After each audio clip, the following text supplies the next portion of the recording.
Hello everyone. आज की इस वीडियो में हम महात्मा गांधी सेंट्रल यूनिवर्सिटी के पीजी एडमिशन्स के बारे में डिस्कस करने वाले हैं। ये पीजी एडमिशन सेशन 2024-25 के बारे में आज की इस वीडियो में हम डिस्कस करेंगे। महात्मा गांधी सेंट्रल यूनिवर्सिटी में इस बार कुल 20 कोर्स में एडमिशन लिया जाएगा। ये सभी पीजी कोर्सेज हैं और इन सभी कोर्सेज में एडमिशन के लिए रजिस्ट्रेशन प्रोसेस जो है वह 16 अप्रैल से स्टार्ट हो चुका है। तो आज की इस वीडियो में हम डिस्कस करने वाले हैं कि कौन कौन सा कोर्स है और उस कोर्स के लिए आपको सीयूईटी में कौन सा पेपर चाहिए। तो यानी कि उसका कौन सा सीयूईटी में पेपर चाहिए और उस कोर्स का क्या एलिजिबिलिटी क्राइटेरिया है, उस कोर्स में कितना सीट है, ये सारी चीज़ के बारे में आज की इस वीडियो में हम डिस्कस करने वाले हैं। इसके अलावा ये भी देखेंगे कि आपका रजिस्ट्रेशन फ़ी कितना लगने वाला है, इंपॉर्टेंट डेट्स क्या होने वाला है, आपका काउंसलिंग किस प्रकार से होगा, ये सारी चीज़ के बारे में आज की इस वीडियो में हम डिस्कस करने वाले हैं महात्मा गांधी सेंट्रल यूनिवर्सिटी के बारे में। तो वीडियो में लास्ट तक बने रहें। अगर आप हमारे चैनल पर पहली बार आए हैं तो चैनल को सब्सक्राइब कर ले और बेल आइकन को दबा दें, जिससे हमारी नोटिफिकेशन आपको सबसे पहले मिल जाए। तो आइए आज की इस वीडियो को हम शुरू करते हैं। सबसे पहले हम देखेंगे महात्मा गांधी सेंट्रल यूनिवर्सिटी के ऑफिशियल नोटिफिकेशन को। तो आप यहाँ पे देख सकते हैं, ये महात्मा गांधी सेंट्रल यूनिवर्सिटी के द्वारा 13 अप्रैल को ये नोटिफिकेशन जारी किया गया था।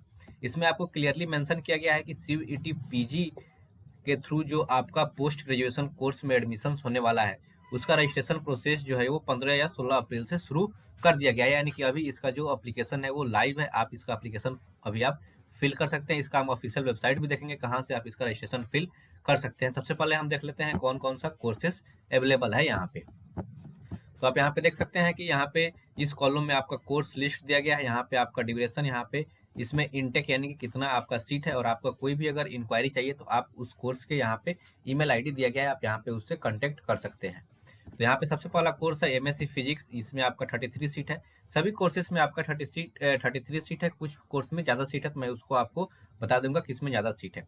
तो एमएससी फिजिक्स है, MSc chemistry, MSc mathematics, MSc botany, MSc zoology, MSc biotechnology, master of arts in journalism and mass communication, master of library and information science और मास्टर ऑफ बिजनेस एडमिनिस्ट्रेशन यानी कि MBA.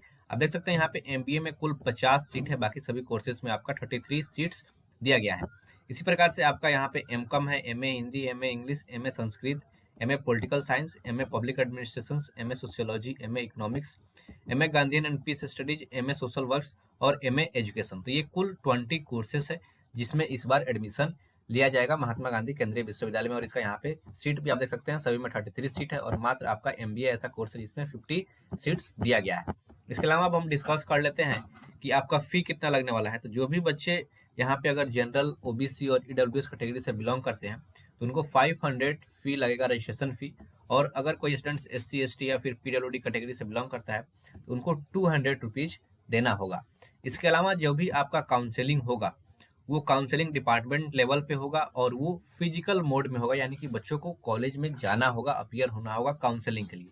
Online counselling यहाँ पे नहीं किया जाएगा।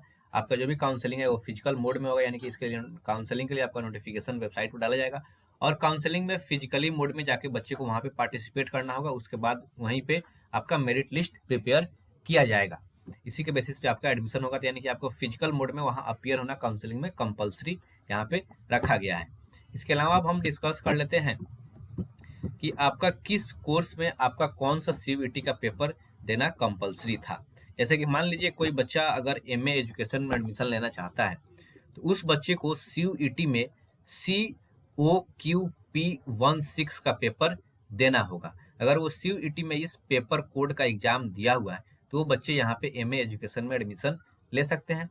इसके अलावा इस कोर्स का एलिजिबिलिटी भी यहाँ पे दिया गया कि जैसे कि ग्रेजुएशन इन एनी डिसिप्लिन है, आपका किसी भी डिसिप्लिन से ग्रेजुएशन कोर्स आपका होना चाहिए और उसमें आपका 50% मार्क्स होना चाहिए। इसके अलावा उसमें 5% का आपका रिलैक्सेशन दिया गया है रिजर्व कैटेगरी के स्टूडेंट्स के लिए। इसी प्रकार से आप अगर इंग्लिश में एडमिशन लेना चाहते हैं तो इसके लिए आपको LAQP01 का पेपर का एग्जाम आपको देना होगा सीयूईटी में। अगर आपने इस पेपर का एग्जाम दिया है सीयूईटी में तो आप यहाँ पे इंग्लिश कोर्स के लिए अप्लाई कर सकते हैं। इसी प्रकार से अगर आप हिंदी में एडमिशन लेना चाहते हैं एमए हिंदी में, तो आपके लिए सीयूईटी में अगर आपने LAQP02 कोड का पेपर का एग्जाम दिया हुआ है सीयूईटी में तो आप यहाँ पे हिंदी कोर्स के लिए एलिजिबल हैं। इसी प्रकार से संस्कृत के लिए आपका LAQP03 कोड चाहिए सीयूईटी में और सोशियोलॉजी के लिए HUQP22। इसी प्रकार से अगर आपका सोशल वर्क के लिए एडमिशन लेना चाहते हैं तो आपको SCQP21 कोड का एग्जाम दिया है अगर CUET में, तो आप इसके लिए एलिजिबल हैं। इसी प्रकार से जो बच्चे SCQP17 का एग्जाम दिए हैं वो बायोटेक के लिए एलिजिबल हैं। SCQP28 के जो एग्जाम दिया है वो जूलॉजी के लिए एलिजिबल है। इसी प्रकार से अगर कोई SCQP08 का एग्जाम दिया है CUET में तो वो केमिस्ट्री कोर्स के लिए एलिजिबल है। इसी प्रकार से मैथमेटिक्स का SCQP19 है, फिजिक्स का SCQP24 है। इसी प्रकार से आपका कॉमर्स के लिए COQP08 है और मैनेजमेंट साइंस यानी कि MBA के लिए आपको COQP12 का पेपर आपको देना चाहिए। इसी प्रकार से अगर आपका गांधीयन एंड पीस स्टडी में एडमिशन लेना चाहते हैं तो इसके लिए आपको HUQP18 अगर आपने इस कोड का एग्जाम दिया है CUET में तो आप एलिजिबल है। इसी प्रकार से जर्नलिज्म एंड मास कम्युनिकेशंस के लिए आपको COQP17 का एग्जाम देना था और पॉलिटिकल साइंस के लिए HUQP18 का आपको एग्जाम देना था। इसी प्रकार से अगर आप पब्लिक एडमिनिस्ट्रेशन से एडमिशन लेना चाहते हैं तो आपको CUET में HUQP18 का पेपर अगर आपने दिया है तो आप इस कोर्स के लिए एलिजिबल है। इसी प्रकार से अगर आपने COQP10 का एग्जाम दिया है CUET में तो आप इकोनॉमिक्स कोर्स के लिए एलिजिबल हैं। इसी प्रकार से अगर कोई बच्चा COQP13 कोर्स का अगर आपने एग्जाम दिया हुआ है CUET में तो आप लाइब्रेरी एंड इंफॉर्मेशन साइंस का कोर्स के लिए आप यहाँ पे एलिजिबल है। ये आपका 2 इयर्स का इंटीग्रेटेड कोर्स है, यानी कि आपका इंटीग्रेटेड कोर्स 2 साल के लिए ये आपको लॉन्च किया गया है। इसी साल से ये कोर्स स्टार्ट यहाँ पे इंटीग्रेटेड कोर्स शुरू किया गया है। इसी प्रकार से अगर आप बॉटनी में एडमिशन लेना चाहते हैं तो अगर आपने CUET में SCQP07 का एग्जाम दिया है तो आप बॉटनी में एडमिशन ले सकते हैं। इसी प्रकार से आपका यहाँ पे नीचे स्क्रॉल करने पे आप देख सकते हैं यहाँ पे फी स्ट्रक्चर दिया गया है सभी कोर्सेज का। जैसे कि फर्स्ट कॉलम जो है यहाँ पे ये इस कॉलम में MA MSc mathematics, MA economics, political science, sociology, English, Hindi, Gandhian and peace studies, Sanskrit, education, public administration, BLIS, BJMC, MLIS, BComs and MCom course में अगर आप एडमिशन लेना चाहते हैं इसमें से कोई भी कोर्स है तो आपको एडमिशन के टाइम 9,218 रुपया देना होगा। इसके अलावा अगर आपको सेमेस्टर वाइज इसके बाद से 5,000 और आपका ऑड सेमेस्टर में 5,618 रुपया पे करना होगा। आप इसको डिटेल्स में अगर आप पढ़ेंगे तो आप समझ जाएंगे कि आपको कैसे फी पे करना है। जो नीचे वाला ग्रैंड टोटल ABC है ये आपका एडमिशन के टाइम लगता है। इसके अलावा इसके ऊपर वाला जो कॉलम है C टोटल ये आपका सेमेस्टर फी है, यानी कि फर्स्ट सेमेस्टर में जब आपका एडमिशन होगा तो ये लास्ट रो वाला आपको फी पे करना है और इसमें आपका एक सेमेस्टर का फी भी इंक्लूडेड होता है। इसके अलावा ये सेकेंड लास्ट जो रो है ये आपका सेमेस्टर फी है अलग अलग कोर्सेज का, जो कि आपका जैसे कि इस कॉलम में जो कोर्स है इसका 5,000 लगता है।